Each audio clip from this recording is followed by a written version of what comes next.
एक अनोखी राम कथा।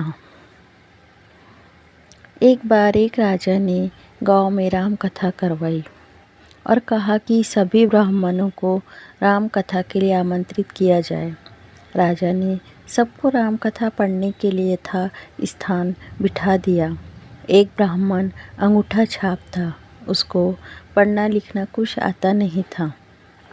वो ब्राह्मण सबसे पीछे बैठ गया और सोचा कि जब पास वाला पन्ना पलटेगा तब मैं भी पलट दूंगा। काफ़ी देर देखा कि पास बैठा व्यक्ति पन्ना नहीं पलट रहा।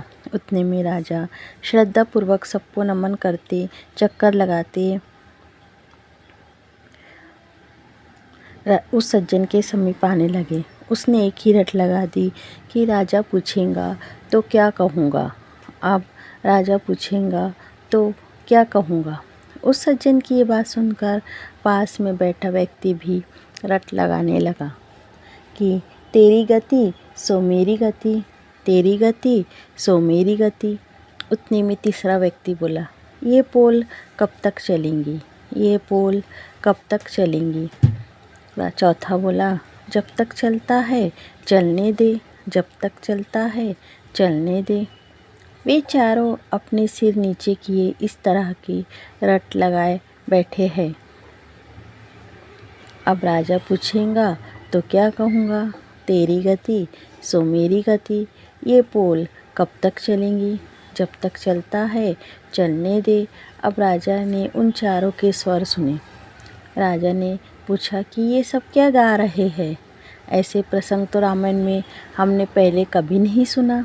उतने में एक महात्मा उठे और बोले, महाराज ये सब रामायण का ही प्रसंग बता रहे हैं। पहला व्यक्ति है, ये बहुत विद्वान है। ये बात सुमंत ने अयोध्या कांड में कही। राम लक्ष्मण सीता जी को वन में छोड़कर घर लौटते हैं। तब ये बात सुमंत कहता है कि अब राजा पूछेंगे तो क्या कहूँगा, अब राजा पूछेंगे तो क्या कहूँगा। फिर पूछा कि दूसरा व्यक्ति कहता है, तेरी गति सो मेरी गति। महात्मा बोले, महाराज ये तो इनसे भी ज़्यादा विद्वान है। किष्किंधा कांड में जब हनुमान जी राम लक्ष्मण को अपने दोनों कंधों पर बिठाकर सुग्रीव के पास गए, तब ये बात राम जी ने कही थी कि सुग्रीव तेरी गति सो मेरी गति। मेरी पत्नी को बाली ने रख लिया और मेरी पत्नी का रावण ने हरण कर लिया।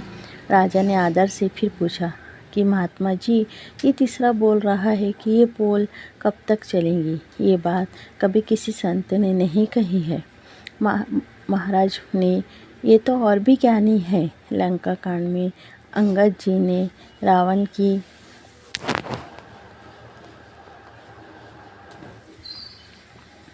भरी सभा में अपना पैर जमाया। तब ये प्रसंग मेघनाथ ने अपने पिता रावण से किया कि पिताश्री ये पोल कब तक चलेंगी।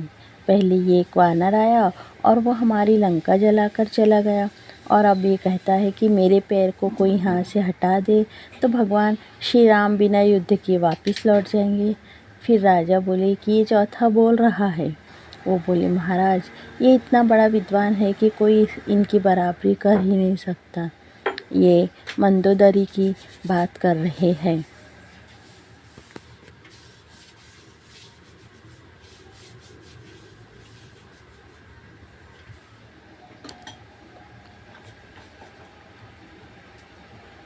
मंदोदरी ने कई बार रावण से कहा कि स्वामी आप जिद छोड़ सीता जी को आदर सहित राम जी को सौंप दीजिए, अन्यथा अनर्थ हो जाएगा।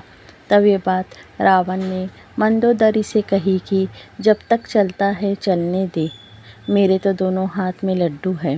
अगर मैं राम के हाथों मारा गया तो मेरी मुक्ति हो जाएगी।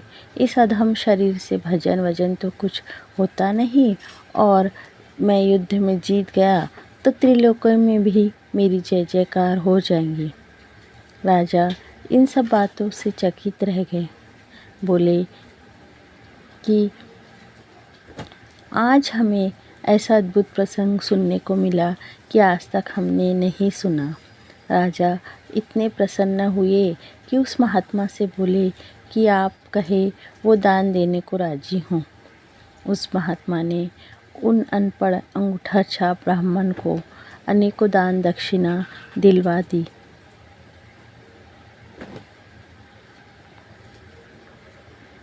यहाँ विशेष ध्यान दें। इन सब बातों का एक ही सार है कि कोई अज्ञानी, कोई नास्तिक, कोई कैसा भी क्यों ना हो, रामायण, भागवत जैसे महान ग्रंथों को श्रद्धापूर्वक छूने मात्र से ही सब संकटों से मुक्त हो जाते हैं। और भगवान का सच्चा प्रेमी हो जाए तो उनकी बात ही क्या है। मत पूछिए कि वे कितने धनी हो जाते हैं। जय श्री राम, जय श्री राम, जय श्री राधे कृष्ण।